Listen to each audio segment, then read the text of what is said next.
You know that less than 10% of rapes are actually reported.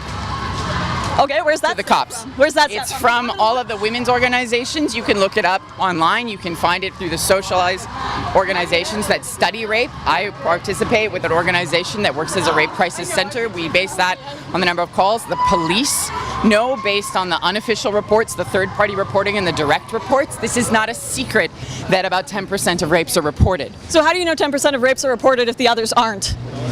Because those people call the women's centers, they ask for help, they seek medical attention. So they are reported. I do agree that there is stigma that I have to deal with because I am fat, but I'm actually really in celebration of my body. I find beauty in diversity. I think we come in all shapes and sizes. And the assumption that we've dealt with a lot on this show is that just because you're obese, you must overeat, you must have an eating disorder. I know that not to be the case. I know you can have a healthy relationship. Now, Mimi, you say this is misleading. Go have at it a little bit. Well, I certainly think that we all want to feel good about ourselves. That's understandable. I don't think people should feel demeaned by their size. And I also couldn't agree more with the message of daily exercise. No matter what size you are, you'll certainly benefit from daily exercise. You can't be healthy without that. But then let's talk about where we disagree. Look, if you want to feel good about yourself, it's impossible to feel good about yourself when you're doing something that's self-destructive. Also, self-destructive behaviors that result in damage or debilitation or even disfigurement to the body, that's never going to be perceived as beautiful. The thing is that I think that the HAES approach, the health at every size approach, has been documented to work. And it's been documented to work year after year. What do you mean work? What do you mean work? Because a health at every size is a lie. If you starve yourself into damage, that's unhealthy. Or if you eat yourself into damage, that's not healthy. You're making a lot of assumptions. That's just not. Here, that's not true. You're making a lot of assumptions. That's like saying that. Weight let's say you were a smoker.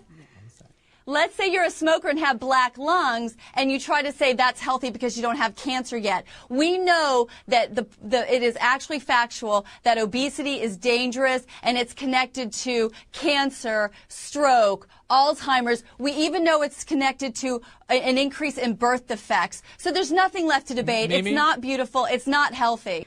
Well, you know, $15 an hour, first of all, as we said, it's not enough of a wage, but it is a substantial improvement, and this is what workers have put forward. Fast food workers themselves courageously took their lives into their own hands, walked out of their jobs in a one-day strike in New York City, and demanded $15 an hour.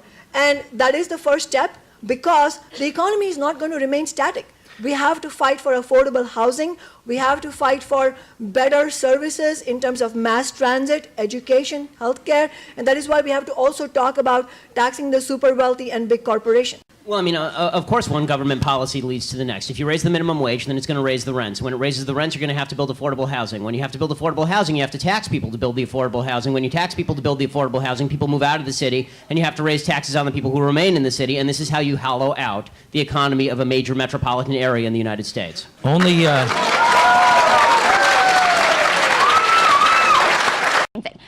There's a very thick line between being politically incorrect and being racist. And words matter. So when a community of people that has been perpetually marginalized at institutions across America over history feels offended, we should acknowledge that. And I think that these protests are a reflection of a community of minorities that feel unacknowledged and not respected. And so, Ben, I read your article today, and I was shocked by the language you used.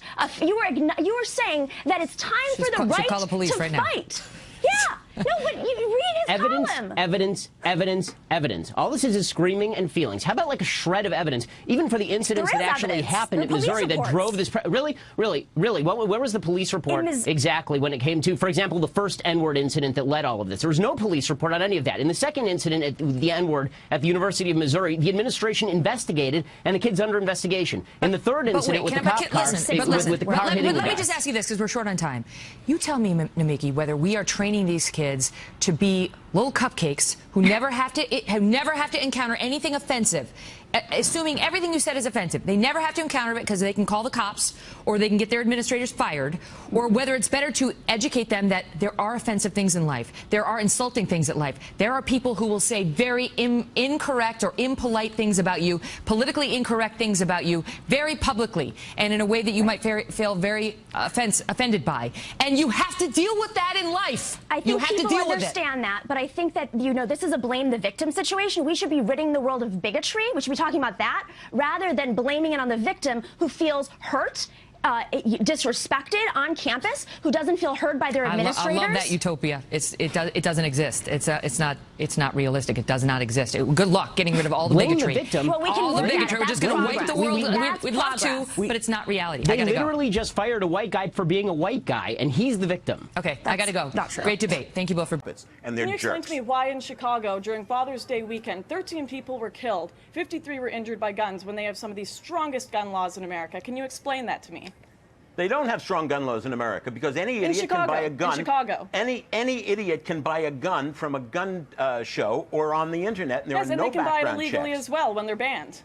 But back here Not in, not if you have background checks, and not if you have. No, I'm saying they can buy it strict- illegally. No, they can buy it illegally. This There's is no this is background checks when precisely buying this things is illegally. precisely why you and the Libertarian Party in Canada and the Libertarian Party in America have no credibility. You are completely disregarded as a These are political personal force. attacks, sir. These are personal attacks, not arguments. There's a group of women that were here and they're wishing to withdraw consent to use the footage that you had, I guess, gotten. So can you please make sure that is done and make sure that any of the stuff that they have. We may or we may not use the footage. It is a public area, so we do have legal rights to use the footage. But you interviewed them specifically, right? So yes, and they gave us consent to interview them. Well, now they're withdrawing it, so That's not how it works, but which is interesting given the event that you're at, right? That's a little bit contradictory. I mean, it's a little bit contradictory. Well, if you're I totally say it. That's not how it works. well, You can't just withdraw consent the next, well, that's interesting. Why is that interesting? It's just, I don't know. No. Tell me. We're at a rally for rapists, consent and withdrawing consent, saying no means no. They're saying no, and you're saying that Okay, so if someone gives consent the night before, and then they have listen. If they have sex with a man and they give consent to him, then the next day decide, oh, I regret it. I'm going to report him for being a rapist, even though I gave him consent. You're saying that's okay? So you're sounding a little bit like a 12-year-old because it's. Is it on? Okay. I want to get paid the same as a man, and I think you understand that. So, if you become president, will a woman make the same as a man, and do I get to choose what I do with my body?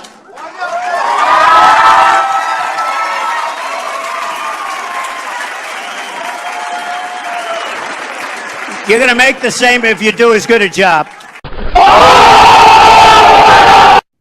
Yeah, I was going to say that I feel like it's incredibly patronizing for you to paint these questions this way, especially as a white man. I don't expect you to be able to understand what people of color are actually saying with regards to cancel Colbert. He has a history of making jokes. Sorry, being a white man doesn't prevent me from being able to think and doesn't prevent me from being able to have reasoned perspectives on things. I didn't give up my right to be able to have an intellectual conversation when I was born. I know, but well, white men definitely feel like they're entitled to talk over me. They definitely feel like they're entitled to kind of minimalize my experiences, and they definitely feel like they are somehow exempt and so logical compared to women who are painted as emotional, right?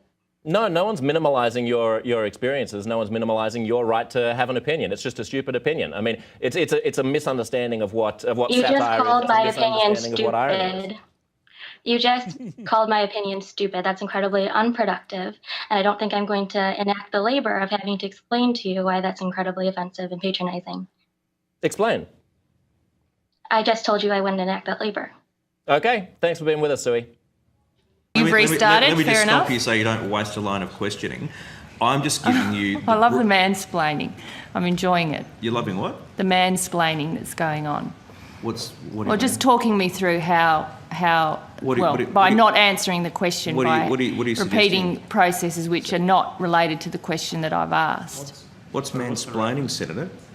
Well, it's the slightly patronising and condescending way that you're responding to my questions. Well, I would suggest, Senator, that if you're putting the word man in front of some description of what I'm doing, you're doing that which I'm sure you're very much against, is making a sexist implication about how I'm conducting my role as a man. Well, then the easiest way to do it... Is that what you're saying, Senator? Well, what I'm saying is that the way you've been responding to me has been patronising and condescending, and I have responded to that. So the easiest way to deal with this is not to have